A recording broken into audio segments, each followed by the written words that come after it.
Training पूरी हुई। Goku ने लिया कंपटीशन का जायजा। टीवी पर सेल के इस ऐलान के बाद दुनिया भर में अफरा तफरी मच गई है। पूरी दुनिया के शहर खाली होने लगे हैं। लोग उस दरिंदे से बचने के लिए पहाड़ों की तरफ भागने लगे हैं। हर तरफ दहशत का माहौल है। ये सब मेरी ही गलती है। मैं इसे रोक सकता था। मेरे पास 18 को तबाह करने का मौका था, लेकिन मैंने उसे गवा दिया। मुझे अपनी गलती सुधारनी होगी। इस सब का जिम्मेदार मैं ही हूँ। जहां हो वहीं रुक जाओ। सेल ऐसा कोई दुश्मन नहीं जिससे तुम अकेले निपट सकते हो, और तुम ये जानते हो। तुम्हारा मास्टर होने के नाते मैं तुम्हें अपनी जिंदगी खतरे में नहीं डालने दूंगा।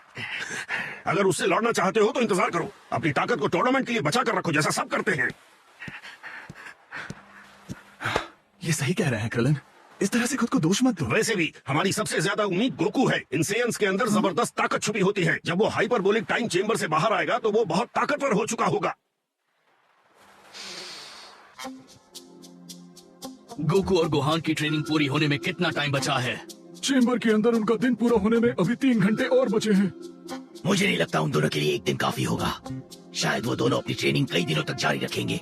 जहाँ तक मैं जानता हूँ अगर इससे सेल को हराने में मदद मिलती है, वो दोनों जितनी देर चाहे अंदर रह सकते हैं। अभी हमारे पास पूरे 9 दिन है। विजेटा, वैसे भी तुम अभी बाहर आए हो, तुम्हें आराम करना चाहिए। जब वो बाहर आ जाएंगे मैं अंदर जाऊंगा। ज्यादा हीरो बनने की जरूरत नहीं है। सिर्फ एक सेयन ही सेल को उसके मौजूदा फॉर्म में हरा सकता है।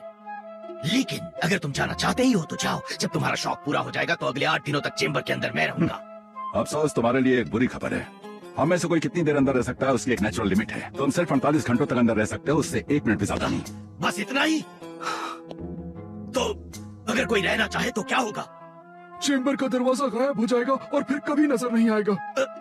देखिए, खुद को नुकसान पहुंचाने का कोई फायदा नहीं। जैसा पिकलो ने कहा, हम सबको काफी टाइम मिलेगा।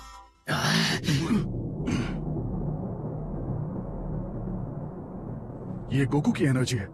कहीं वो और गोहान बाहर तो नहीं आ रहे हैं? नामुमकिन। वो टाइम पूरा होने से पहले क्यों आएंगे?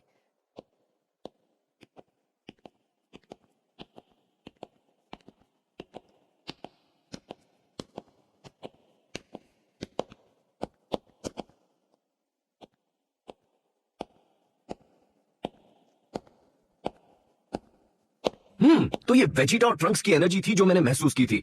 सेल भी वहां नीचे ही घूम रहा है। क्या कोई मुझे ताजा जानकारी देगा? क्या ये गोहान है? यकीन नहीं होता। क्या कोई हमें बताएगा नीचे क्या हो रहा है? मैं बताता हूँ। रुको, इससे पहले कि तुम मुझे कुछ बताओ, मुझे कुछ खा लेना चाहिए। कुछ खाने को मिलेगा मिस्टर पोपो? पता नहीं क्यों मुझे आज तक ऐसी भूख नहीं लगी। शायद कुछ चीजें कभी नहीं बदलती है ना गाइस। कितना मजेदार है।